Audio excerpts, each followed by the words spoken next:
নমস্কার দর্শক বন্ধুরা, রিয়াস কিচেনে সবাইকে স্বাগত জানাই। আজকের রেসিপিটি হলো আলু ও পেঁপে দিয়ে চিকেন কারি, যেটা গরম গরম ভাতের সাথে দারুণ লাগে।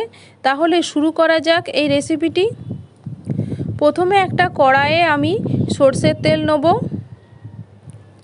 সরষের তেল গরম হলে ওর মধ্যে আমি আলু কেটে রেখেছি, এখন সেগুলো দিয়ে দেবো।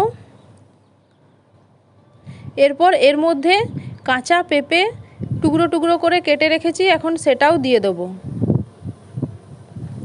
আলু ও পেঁপে একটু বড় সাইজের কেটেছি। আলু ও পেঁপে খুব ভালো করে ভেজে নিলাম।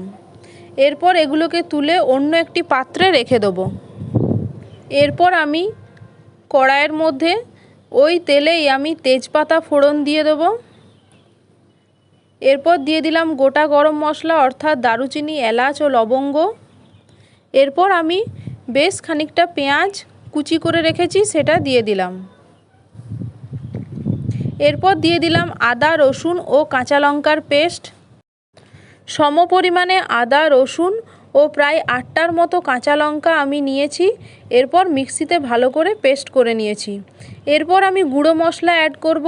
প্রথমে দিয়ে দিলাম হলুদ গুঁড়ো, এরপর দিয়ে দিলাম জিরে গুঁড়ো, ধনে গুঁড়ো, এরপর দিয়ে দেবো কাশ্মীরি লাল লঙ্কা গুঁড়ো।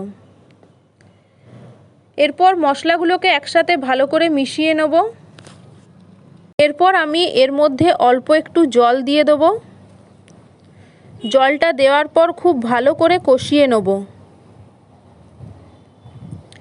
এ প্রসঙ্গে বলি, যারা আমার চ্যানেলটিকে এখনও সাবস্ক্রাইব করেননি তারা প্লিজ আমার চ্যানেলটিকে সাবস্ক্রাইব করবেন। এরপর আমি টক দই দিয়ে দেবো। মিক্সিতে আমি টক দইটা ব্লেন্ড করে নিয়েছি। টক দই দেওয়া হয়ে গেছে, এখন আমি মশলাটা আরও ভালো করে কষে নেব। মশলা থেকে যখন তেল বেরিয়ে আসবে তখন এর মধ্যে আমি মাংসটা দিয়ে দেবো। দেখুন মশলাটা কি সুন্দর কষা হয়ে গেছে। এখন আমি মাংসটা এর মধ্যে দিয়ে দিয়েছি। এরপর মাংস ও মশলা খুব ভালো করে কষিয়ে নেব। এরপর আমি পরিমাণ মতো লবণ দিয়ে দিলাম। লবণ দেওয়ার পর হালকা নাড়াচাড়া করে আমি ঢাকা দিয়ে মিনিট 10 মতো কম আঁচে রেখে দেবো। তো এখন আমি ঢাকা দিয়ে দিলাম। এই রান্নাটা খেতে অসাধারণ হয়, আপনারা প্লিজ বাড়িতে ট্রাই করবেন। এরপর আমি ঢাকা খুলে এর মধ্যে আমি 3টে গোটা রসুন দিয়ে দিলাম। রসুনটা ইচ্ছা মতো আপনারা দিতেও পারেন, নাও দিতে পারেন। আবার আমি ঢাকা দিয়ে রেখে দেব।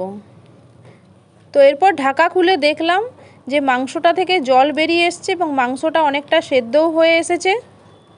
এরপর মাংসর জলটা শুকিয়ে নেব এবং আরও ভালো করে কষিয়ে নেব। মাংসটা কষা হয়ে গেছে, দেখুন কি সুন্দর কষা হয়েছে।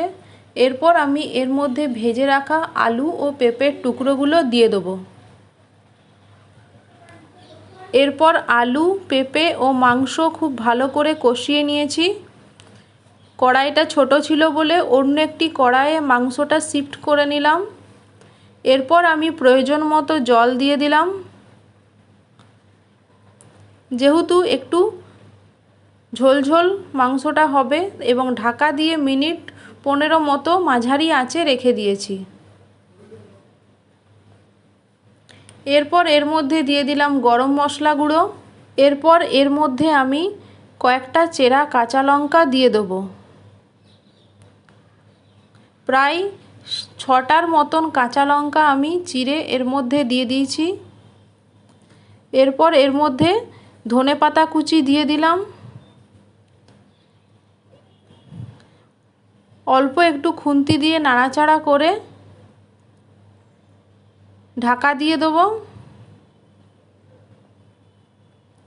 এবং গ্যাসটা বন্ধ করে রেখে দেবো। আলু ও পেঁপে দিয়ে চিকেন কারি একদম রেডি হয়ে গেল। এরপর গরম গরম ভাতের সাথে পরিবেশন